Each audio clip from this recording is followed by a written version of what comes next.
ano ang mga naging aktibidad ngayong araw na pinangunahan ni Pangulong Marcos Jr.?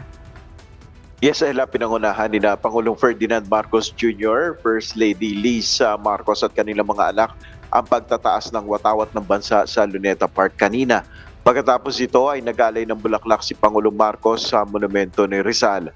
Sa isinagawang flag raising at wreath laying rites sa Luneta, sabay-sabay ding nagdaos ng mga programa sa Rizal Shrine sa lungsod ng Calamba, Laguna na siyang lugar ng kapanganakan ni Rizal. Sa Dapitan, Zamboanga del Norte at iba't ibang monumento ni Rizal sa buong bansa.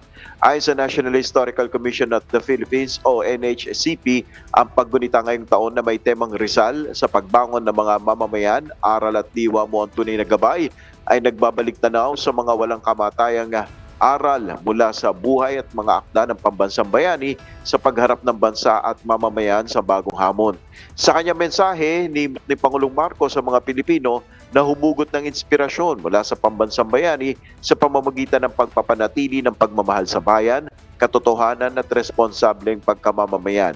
Ayon sa Pangulo, naway lalong pagtibay ng ating pagdiriwang ang ating paninindigan na isabuhay ang mga halagang kanyang ipinakita tulad ng pagmamahal sa bayan, paggalang sa katotohanan, walang pagod na paghahangad ng makatarungang reforma at ang tapang na magsalita at kumilos para sa tama.